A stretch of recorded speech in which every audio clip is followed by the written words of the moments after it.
farm-to-table connections and is brought to you by Virginia Cooperative Extension, an educational outreach program of Virginia's two land-grant universities, Virginia Tech and Virginia State University. The purpose of the Virginia Virtual Farm-to-Table program is to highlight Virginia-grown produce and livestock that are raised on farms across the Commonwealth, and to demonstrate how to create a delicious and nutritious meal with a highlighted ingredient. Virginia Cooperative Extension's educational programs are delivered through a network of faculty at these two universities, 108 county and city offices, 11 agricultural research and extension centers, and 6 4-H educational centers. I encourage everyone to participate in your local Virginia Cooperative Extension programs to learn more if you have not already. In today's session, we will learn how hydroponic salad greens are grown and how to use them in a delicious recipe for Mediterranean salad. From large-scale greenhouses supplying salad greens to the East Coast to smaller operations serving local farmers markets, Virginia's hydroponic production of salad greens and microgreens is a diversified, safe, and local source. You can also grow your own salad greens and microgreens in small-scale systems designed for small producers, schools, restaurants, and home use. Today, we have 3 VCE specialists with us to talk more in depth about these. Amber Vallotton is an extension specialist based at Virginia Tech and leads statewide efforts related to assessing on-farm food safety risks and providing on-the-ground mentoring to growers seeking market access. Chris Mullins is an extension specialist at Virginia State University. He helps farmers and gardeners with growing vegetables, especially in greenhouses. And finally, Joyce Latimer is an extension specialist for greenhouse crops based in Blacksburg. She works with greenhouse vegetable and ornamental plant producers. Following these specialists' presentations, we will have Caitlin Verdue, the 4-H agent in Arlington County. She'll show us how to prepare a simple and tasty Mediterranean salad. And Caitlin is a self-taught amateur cook and says that if she can make this, so can you. So without further ado, we are going to move on to our specialists' presentations. All right, well, good afternoon, everyone. We're really glad to be here on behalf of my colleagues and fellow presenters today. We're glad to be with you this afternoon to talk with you a little bit about salad greens. And while we're on this slide, if you're interested in getting in contact with any of us, you can see our emails are here, and we'd be glad to talk with you about some of the things we've talked about today. But as we go through this short presentation today, we're at the end going to have some questions. So you've got the ability to go into the question and answer part and type in a question that we'll try to work with you on at the end. But again, today we're going to talk a little bit about salad greens. Many of you are very health conscious and thinking about eating more healthy, and certainly salads are going to be that way for you. And in Virginia, we grow some salad greens. And so what we wanted to talk about a little bit today was how some of these are grown and what you might see as you're thinking about maybe using some of these greens as you make a salad. So if you look at this slide right now, we're thinking of things like lettuce, especially Bibb lettuce, leaf lettuce, romaine lettuce, even iceberg lettuce are a very important component to a salad. And if you think about lettuce, things have changed a little bit. Probably in the last 30 years, the amount of leaf lettuce, Bibb lettuce, and romaine lettuce the amount of consumption per person in the United States has dramatically increased, probably 4 times what it was 30 years ago. At the same time, the amount of iceberg lettuce has gone down proportionally. So you're seeing people are more interested in maybe a green leafy lettuce that's going to maybe have a little bit less water content than just the crisp leaf lettuce like the iceberg. But there's also other things like Swiss chard, spinach, mustard, something like even arugula, while might not have a lot of nutritional value, can add a lot of flavor to a salad. But the things like the chard and the spinach and kale really can add a lot of nutrition for not a lot of calories. So it's become something that's very important for people that are very interested in health, and even microgreens. So in Virginia, a lot of the pictures you see here are in large greenhouses. We have a fair amount of greenhouses that grow leafy greens, a lot of the things that I mentioned on the previous slide. And you can see in some of these pictures here, there's even some Virginia grown products that you might see just like this in a grocery store. It's especially important when you think about cold weather and cool weather in Virginia, and being able to grow in a greenhouse really can optimize the plant conditions and can produce very efficiently. There's also some field production in Virginia too, but we do see a lot of greenhouse production. And the way that we're doing this in greenhouses is something called hydroponics. Maybe you've heard that term before, but basically it means growing plants without soil, or maybe in some type of artificial media. As you see from some of the pictures here, these are the way things might be grown in different systems, NFT systems, float bed systems, and Dr. Latimer is going to talk a little bit more about some of those later. But you can see here that they're grown mostly with nutrient solution, and it allows the grower really good control over how much fertilization they give to the plant. It's usually done in greenhouses, although as you see that picture on the bottom right, there are more and more of these happening in large buildings, warehouses, where they can use artificial lighting. As that artificial lighting has become less costly and better technology, you're seeing more and more of that happening. But overall, it gives the grower the ability to quickly produce a very good crop because of these optimum growing conditions. One of the things I'll mention are microgreens. This is something pretty interesting that maybe you all have seen. Microgreens are just very, very small baby plants, ones with just the cotyledon leaves, and you can see from some of the pictures here. 1 to 3 inches tall. They're very, very concentrated in nutrition and flavor, and it's a very quick production time for the grower. So it makes it a very good crop for the grower. They can seed these down in about 2 to 3 weeks. They can harvest these, and they're great for food service, for restaurants, as you go out and have these as part of a salad or even part of an entree. So I was able to visit Mary Ellen Taylor at Endless Summer Harvest a few months ago, and I'm going to show you a video right now about some of the things that they're doing with microgreens.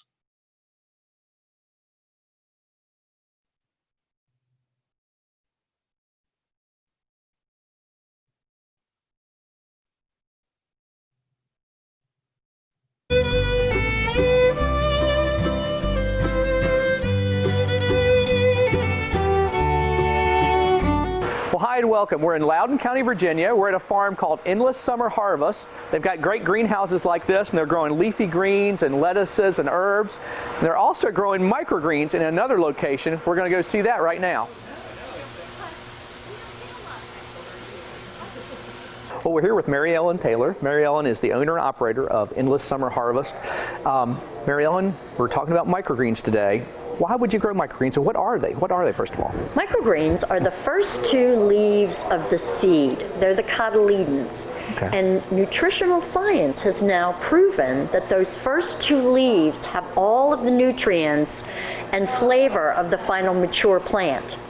But the reason we haven't realized this up to this point is nutritional science is a very new science, as well as what farmer ever would have harvested those first 2 leaves. You'd never then have the stalk of celery or the beautiful radish or bulb of garlic or onion. Yeah, just a baby plant at this point. Just a baby plant with fierce energy. You know, seeds have all the energy that they need for their entire life. They come with their first lunch and all of the education that they need to grow into that mature plant. Okay. But these are just the smaller ones, so people who might have health issues or who really just don't care for kale but want the nutritional value are finding a very happy place with microgreens. Well, that makes sense. Now, we started in the greenhouse out there. You've got lots of greenhouses growing all kinds of things.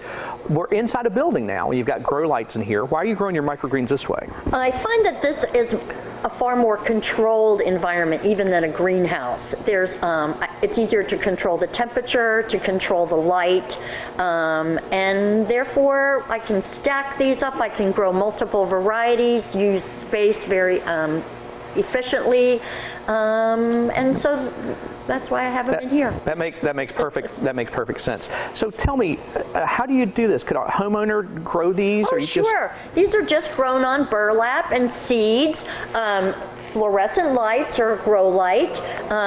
You just would put that burlap down. You would need to have flowing water, so the water would never be stagnant, so that you could rock your crop if in your own home. Okay. And then 4 to 9 days later, you have this amazing vegetable garden. Wow, and it's a vegetables. What kind of things are you growing? Is it just one type of seed, or you have lots of different ones? We have about 30 varieties of microgreens, including like cucumber and onion and kale and carrots and celery and amaranth, pea shoots. Oh my goodness. Yeah, oh you my can goodness. really do anything a micro. Little kids love them too, baby food, little things. Right. It helps decorate food as well as you are getting that nutrition into your family. Chris, what's so amazing about these, again, are the diversity in flavor. So, for instance, here, that is a cucumber seed. I'm sure you recognize it. Mm-hmm. Well, then taste this, and it will be the equivalent of a full cucumber, as if you were eating the entire. That tastes just like a cucumber. Amazing. That is amazing. And then here, for instance, that is the onion seed. It's almost microscopic, and this is its first leaf. And this you should need an Altoid afterwards. It is the equivalent of a full onion. It tastes It doesn't just taste like a cucumber, did it? No, not at all. That's an onion. And then this is one of my favorite. Look at that beautiful heart shape. That is a radish, and that will taste just like the beautiful red. That is amazing. And you just pull these up? Yeah. Or you'll cut them? Yes, we cut them off of the burlap and then we bag them by the ounce and sell them at farmers markets. Oh, that is wonderful. Such a cool operation. Thank you. All the grow lights, all the trays. All the colors and the shapes. It's really beautiful. Thank you, Chris. Thank you so much for letting us come out to the farm today. It has been my honor and pleasure to have you. You come back anytime. Thank you. Thank you. Well, for more information about microgreen production, please contact your local county extension office and talk to a master gardener. For From the Ground Up, I'm Chris Mullins. We'll see you next time. From the Ground Up is presented with the generous advice and assistance.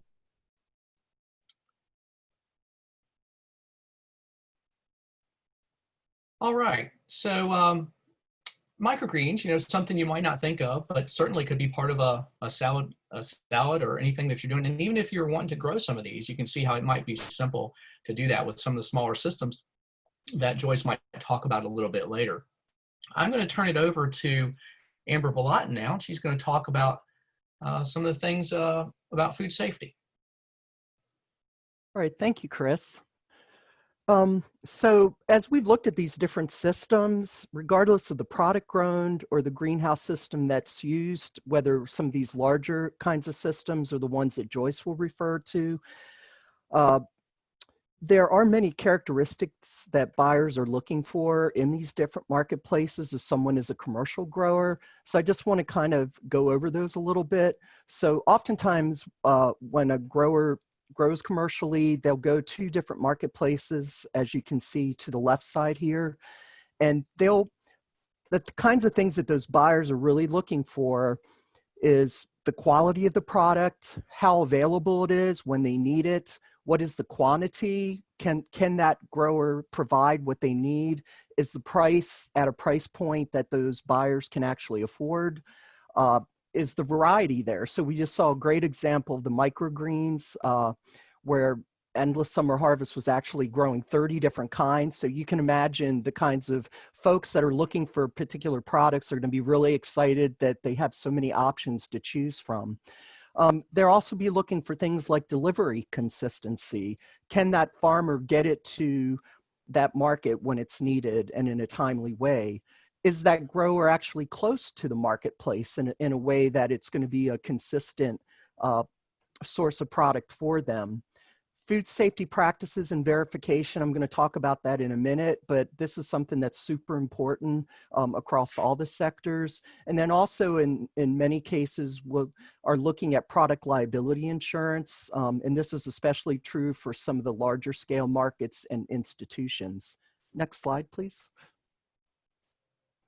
So as I just said, food safety practices really are critical across all sectors. And I wanted to kind of share about why that is at this point.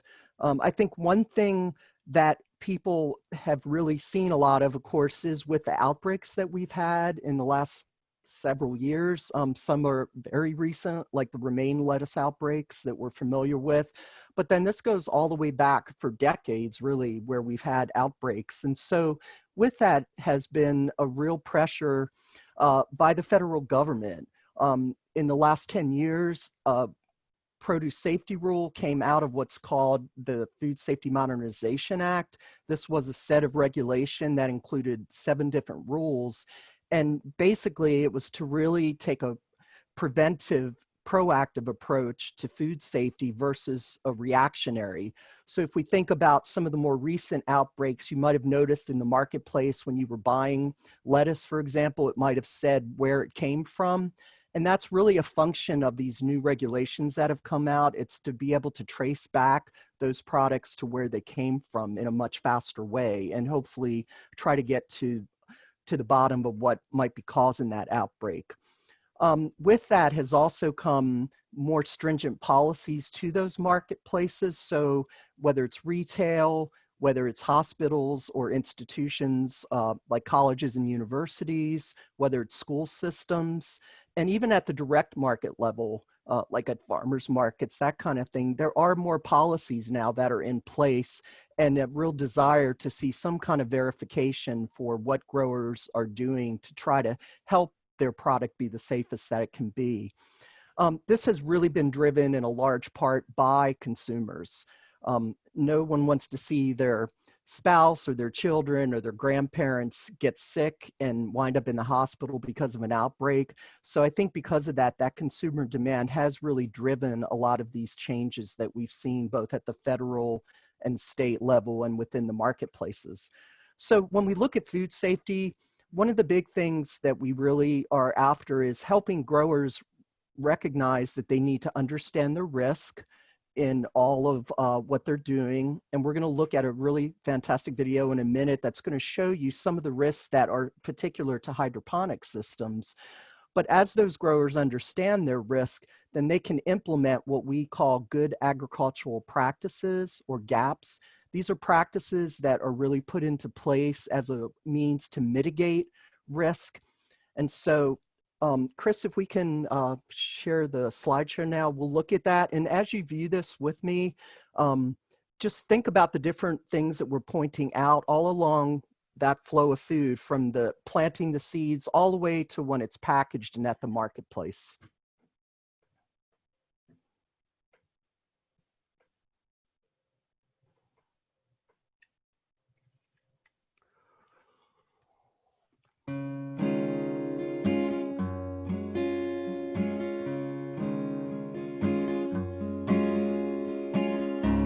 While the risk for contamination of leafy greens grown in outdoor field conditions can be high, there are different risks in soilless hydroponic greenhouse systems.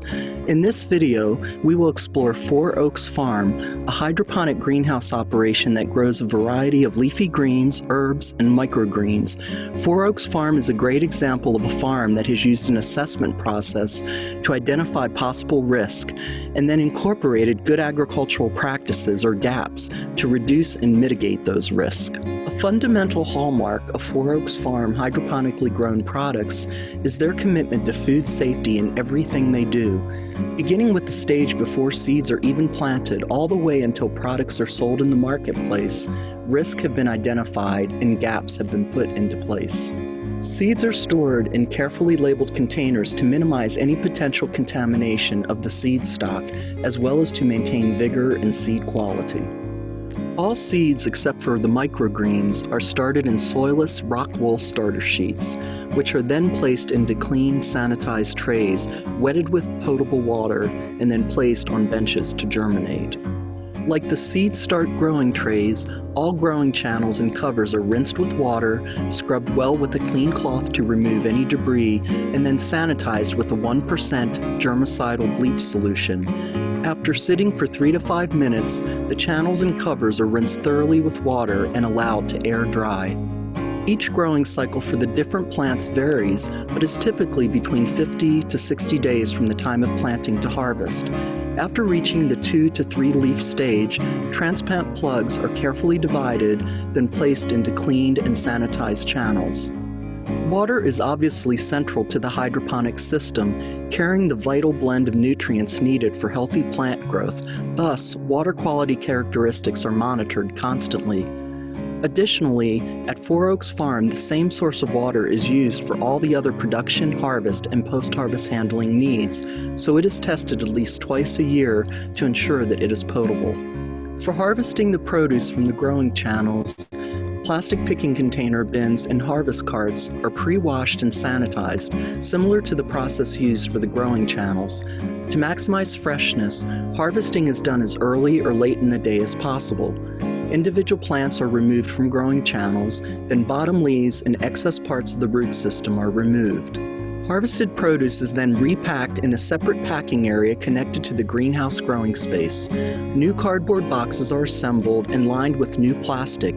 Then harvested product is placed into the assembled boxes, sealed and labeled with a tracking form, using a traceability number, indicating the date of the harvest, type of leafy green harvested, who harvested, and the harvest location in the greenhouse.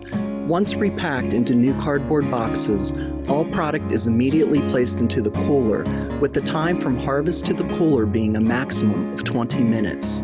The cooler is kept well cleaned and maintained between 32 to 40 degrees Fahrenheit, which is the optimal temperature range for leafy greens.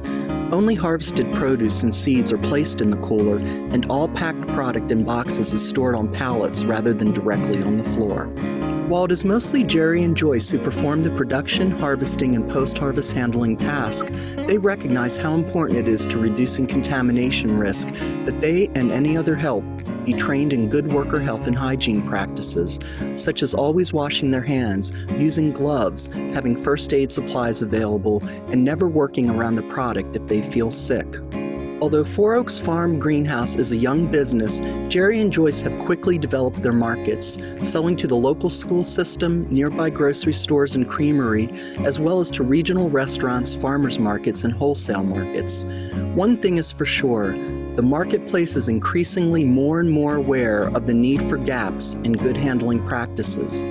All of the effort that Four Oaks Farm has done to understand their unique growing system and implement good agricultural practices is really about reducing contamination risk and ultimately providing the best quality product to their customers.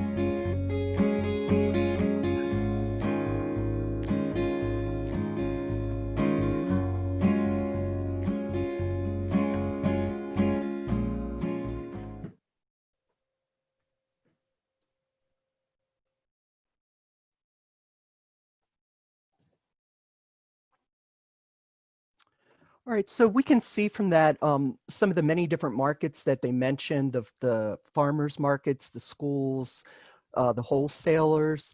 And one thing that I really wanted to point out here was, in the face of the COVID and just all that that has impacted our local farmers and the nation as a whole, one thing that's really been so important for growers like Four Oaks Farm is to be able to respond and shift to some of the changes in the market. Obviously, their main market had been, at that time when this video was done, was a lot more with the farmers market scene and the schools.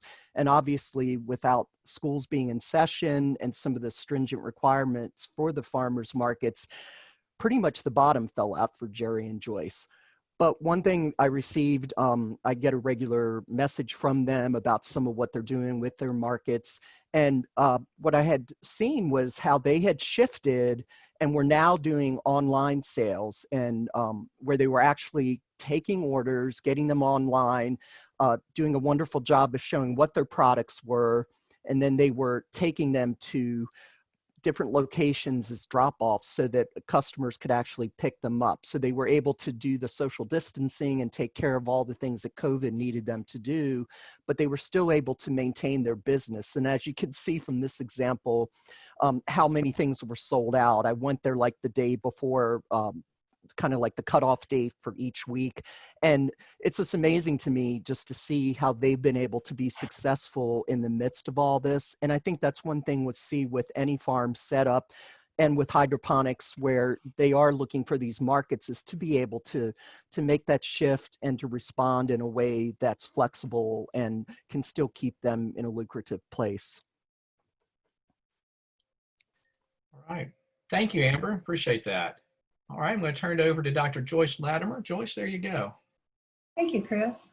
Because there is so much interest in growing salad greens and other hydroponic crops on a small scale, or the local markets like Amber was mentioning, the farmers markets, restaurants, or CSAs, Chris, Amber, and I, and another colleague, Holly Scoggins, have been evaluating different hydroponic systems with an emphasis on startup costs, yield, and return on investment, as well as just simply the ease of use.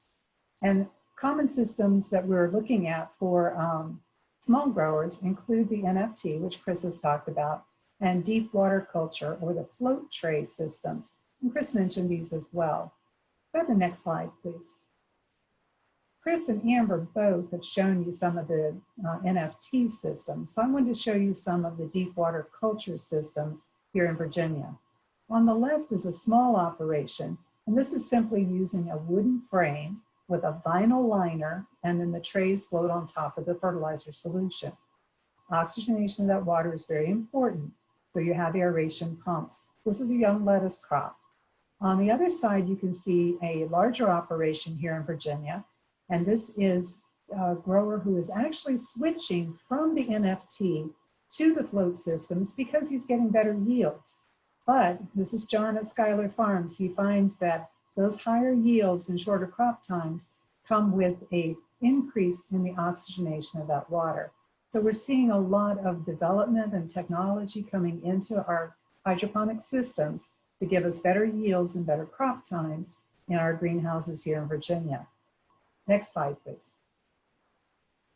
Virginia Tech's also evaluating ebb and flood, or some people call them ebb and flow systems, for yield and return on investment. In this case, the fertilizer solution is pumped into the table or the tray and then allowed to drain back into a holding tank. These systems are commonly used for production of seedlings in the larger commercial operations, as you can see on the right, but less so as far as actual production of salad greens in larger operations. However, this method of hydroponic production is very common in small hydroponic units or in the home production units. Next slide, please. In comparison to the other systems I've described, this is the hydrostacker system, and it's an open system. That means that the fertilizer is added at the top of the stack and a small amount is lost at the bottom of the stack, actually drains out of the stack. These have a much smaller footprint in the greenhouse, and they are being used commercially, but there can also be issues with getting sufficient light and nutrients to those plants that are closer to the bottom of the stack. Next slide, please. Also, there are a very wide variety of home hydroponic units that we can use for salad greens or even other crops. I wanted to show you units from two businesses that are based here in Virginia.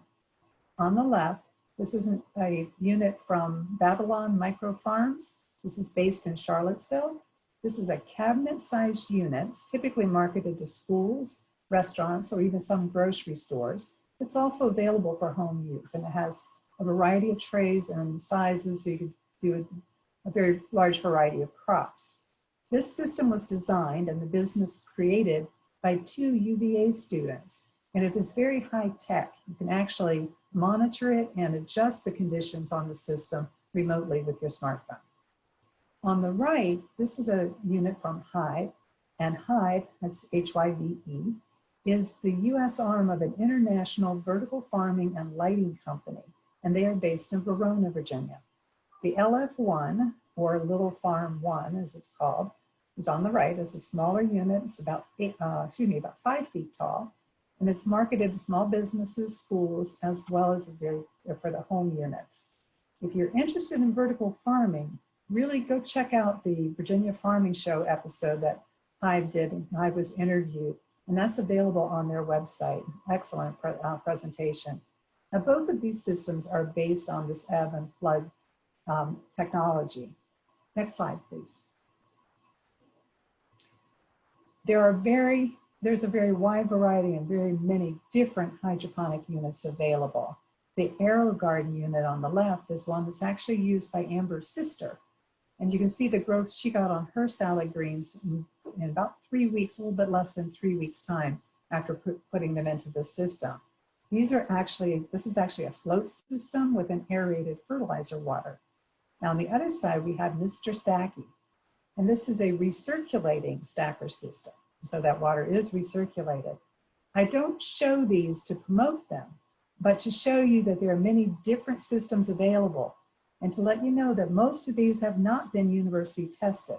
So pay really close attention to the reviews that you see on these products and the size and the accessories that are included in these kits. The prices range very widely from under $100 to thousands of dollars. So with the pandemic, there's been a lot of interest in home production, and consumers want the easy availability of fresh salad greens and herbs in their home. And be aware that although the hydroponically grown salad greens are clean, they are only as safe as the handling. Pretty much what Amber was telling you applies to your home production as well. So be sure and wash your hands and your cutting instruments, your scissors, whatever, before you are harvesting your crop. Keep it clean, and Caitlin will show you how to use those salad greens. Excellent. So now we've learned a lot about how to grow these salad greens, what folks are doing all around Virginia. I want to walk you quickly through my favorite part, which is eating these salad greens. So Chris, if you could boot up our video, please.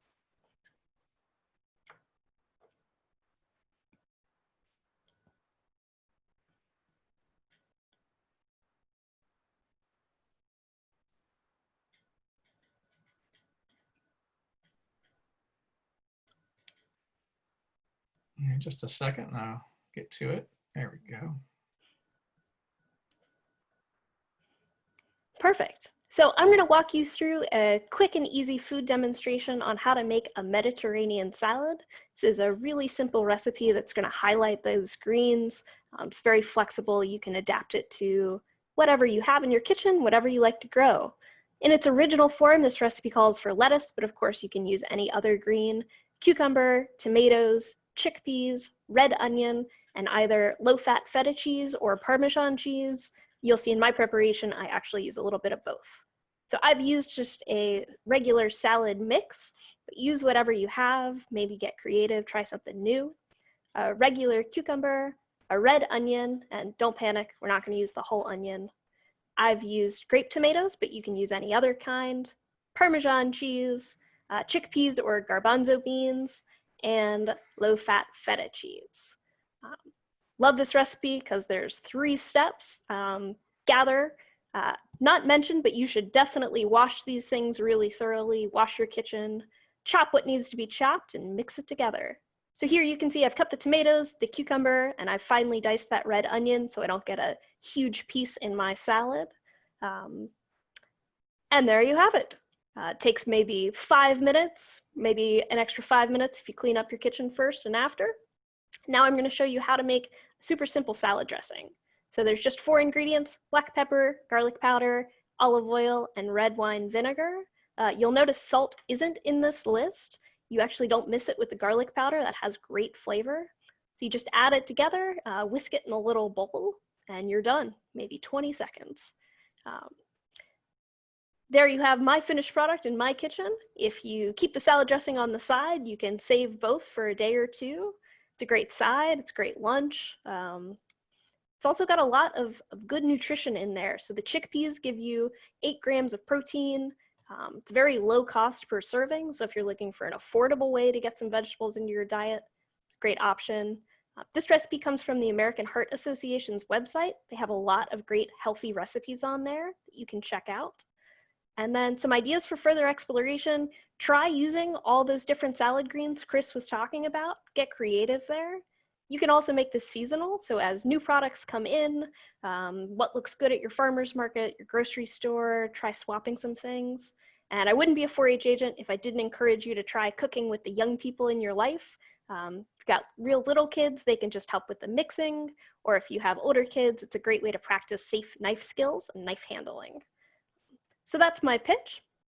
Now we are going to share some of the resources mentioned in this presentation, including some of the farms that were mentioned by my colleagues. The American Heart Association recipes on here as well. You can go to that website and check that out. But Thank you so much. Now we're going to take a couple minutes to answer some questions. If there's anything you want to know from my colleagues, just put it in the Q&A box and we will get to it.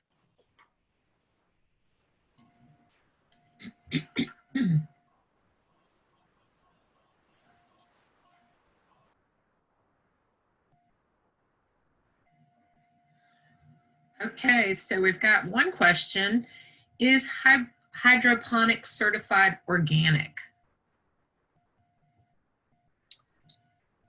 Well, it can be certified organic. It depends on the production methods that you use. And a lot of times people think about organic as maybe not spraying synthetic pesticides and things like that. But it's a little more than that. It's also has to do with the fertilization regimen that you use. And so it definitely can be, and there are some organic certified hydroponic systems out there.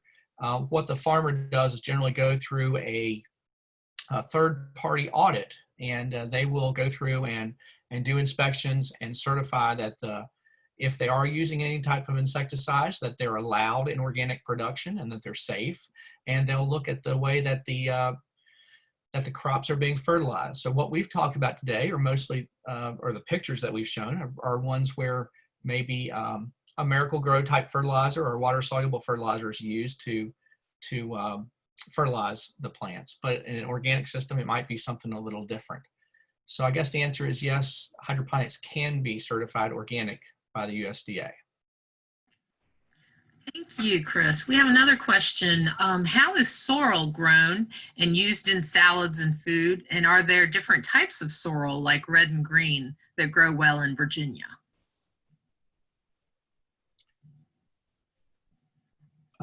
Well, there are red veins sorrel is very popular. It's a very, very attractive crop to grow. When I showed you the video of Endless Summer Harvest, they actually grow some red vein sorrel, and you might see it in that video if you look at it again.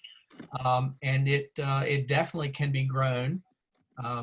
Most anything can really be grown in a lot of the methods that we saw and that Joyce talked about hydroponically. For the growers, for the people that are in business to grow this, it has to make economic sense that people will buy it. But for the homeowner, if you have a small hydroponic system, you can grow whatever you like. It doesn't have to make sense economically. But yes, sorrel definitely can be grown. Thank you. We have another one. What kind of nutrients are used? I don't know this. Most of the time, the pictures that Joyce showed, the pictures that I showed, those are going to be using some type of water-soluble fertilizer that would be something similar to a Miracle-Gro that you would find at the garden center. But it might have a different analysis. For example, sometimes we'll use a 5, 11, 26 analysis, and we'll add things maybe like calcium nitrate or magnesium sulfate to kind of give enough nutrients for the crop. What we want to do for things like a lot of these leafy greens, from the time that they're put into the system, the fertilization doesn't really change much. It stays at a certain level of nitrogen, a certain level of potassium and phosphorus and calcium and magnesium and so on throughout the end of the crop. When you're growing vine crops or fruiting crops hydroponically, it changes a little bit because of the fruit load on the crop. But the nice thing about the salad greens is that they stay pretty static, and the grower or the homeowner can readily find these fertilizers. Thank you.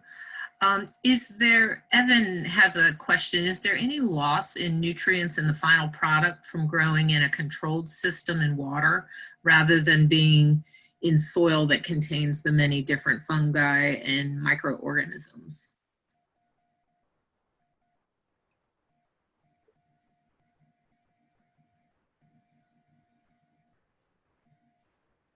I will say that I've never seen any work that's been done that showed there's really any difference in nutritional value between a hydroponically grown crop and a conventionally grown crop, or even a soil grown crop. So I don't think you're gonna see nutritional differences. No.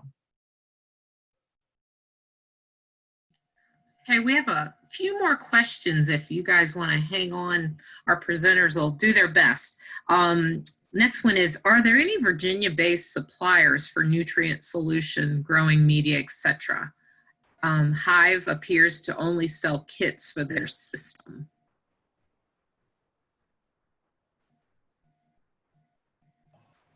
Yes, I can comment on that. There are quite a few shops that are designed for hydroponics. I know here in Christiansburg, we have one called Groundworks. I think that if you just looked in your, if you did a search for a local hydroponic shop, you'd be surprised at how many supplies are out there. So yes, you don't have to go to a major distributor to find the general supplies. And a lot of these are available online, from the trays and substrates to the nutrient solutions, and even entire systems. So you could also do some searching online as well. Fairly easy to find. Thank you, Joyce. Next question from Beth. I have grown lettuce, I don't know if I said that right, method in a 2-gallon tote. It does not call for oxygenation. Would it work better if oxygen was bubbled through? It works well as it is, but gets root death at about 6 weeks, so she has to harvest it early. I think the simple answer to that question is yes. And based on the work that John has done out at Schuyler Farms, oxygenation makes a huge difference. I know we strive to keep a level of about 6 parts per million, that you can, if you increase that, you get more yield. So I suspect that in a static system, you have less than 6 parts per million of oxygen. So if you could increase that by bubbling air through there, I think you would see not only more growth, but you might get the plants to last longer in your system. Yes, I would highly recommend that. And it's a really small investment for a 2-gallon tote. Thank you, Joyce. Larry's asking, how does the quantity of water used in hydroponics compare to the water used in traditional soil-based growing? That's an interesting question. Well, I don't have the numbers off the top of my head, but sometimes you'll hear people say things like it reduces water usage by X amount, and it definitely does reduce water usage. So the amount that you're using, because all these systems are closed loop systems, they're recirculation type systems. So the only water you're losing is through transpiration and evaporation. And so it's, in that way, it's very efficient in water usage. Yes, I think those numbers run between 70 and 90% less water used in a recirculating hydroponic system than in field grown production. So it is a significant difference. Okay, we're almost out of time, but I've got 2 questions from Facebook I'm hoping we can get to. First one is from Tiffany. Can you speak on keeping greens fresh through post-harvest washing? And is there a preferred method, or is it mostly variety selection? So I think that I can speak to that initially. From the standpoint of, I think many people, it really depends on how they do the harvesting for the lettuce. I know that, or greens, whatever it is, there's several people that when they grow hydroponically, they actually keep the root intact. And what we've seen is generally, as long as they harvest it and then get it into the proper cooling fairly quickly, that can really help with that. One of the issues with washing, of course, is that you will tend to degrade the lettuce. So I know that a lot of farmers don't actually wash that lettuce before they package it, just because they don't want to degrade the greens. Maybe my colleagues may have some other things to add to that.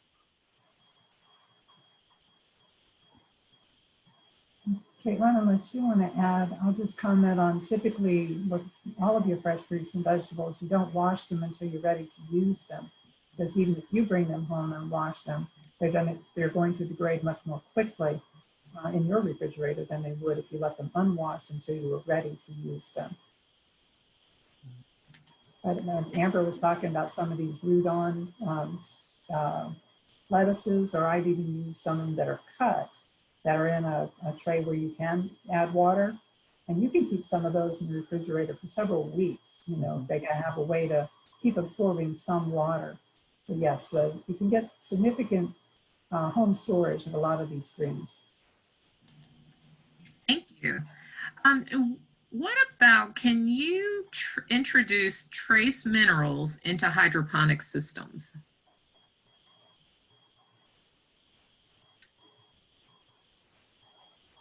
Chris, you want to answer that? Well, we do use a complete fertilizer, so we get macro and micronutrients in there. I'm not sure exactly what they're getting at, Joyce. Do you have anything better to say? I'm assuming they mean the micronutrients. That's typically what we call the trace nutrients. And Right. like Chris said, we're using complete fertilizers so that they are included in there. If the crop has a need for a higher level of it, we can also go in and add trace minerals separately. But again, typically it's in the complete fertilizers that we're using. Thank you. One last one. Valerie's asking, what do you think about aquaponics? Well, aquaponics certainly is something that people are very interested in. And just quickly, aquaponics, for those that don't know about that, is utilizing a hydroponic plant production system and combining it with an indoor recirculating aquaculture system where you're raising fish. And so in a very basic way, you're replacing this fertilizer we've talked about to feed the plants with the effluent from the fish tanks. And both systems, the fish get cleaner water and the plants get nutrients, in a very simple way of describing it. I think there's a lot of potential there. I think there's a lot of interest there, especially in the home hobbyist area.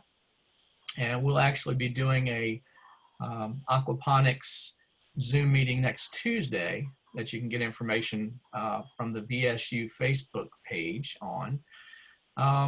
So I think that if you can get the amount of fish right and the ratios right, it can be very good for a homeowner. You end up with 2 crops. So yeah, I think it has potential. And I just want to throw in, because I'm the food safety, just that there are some issues there, concerns potentially. So obviously, if you're using the effluent, that could pose a food safety risk. So what we would recommend in that case is really making sure that the fish are separated from the actual growing of those leafy greens or whatever you're growing. I know that that's been, when you're looking at good agricultural practices, that's one of the things that they always really hone in on, is making sure that there's a physical separation, just so that you can't get that cross contamination. And then of course, when you're harvesting it, you definitely want to be careful with the way that you're handling whatever you harvest into, the tools that you're using, the packing, all of that, because since that water does have the effluent in it, you just want to be really, really careful. So. Okay, thank you, panelists. That's all the questions we have in our Q&A box for today. Thank you very much. Thank you. What an awesome presentation. A lot was shared there, and we will be sharing the recording and the resources for all of you that are on here. And we just thank you for attending today. Please plan on joining us for future Farm to Table sessions every Friday at 2. And when you leave this webinar, there will be an option to take a short survey about the program, and we would really appreciate you taking the time to complete the survey and give us any feedback you might have. We do have up on the screen the place that you can go, Virginia Farm to Table, the Facebook page that offers the listing of all the sessions and the webinar registration links that can be found there as well. So we hope to have you back, and happy Friday. Enjoy your weekend, everyone. Thanks for coming.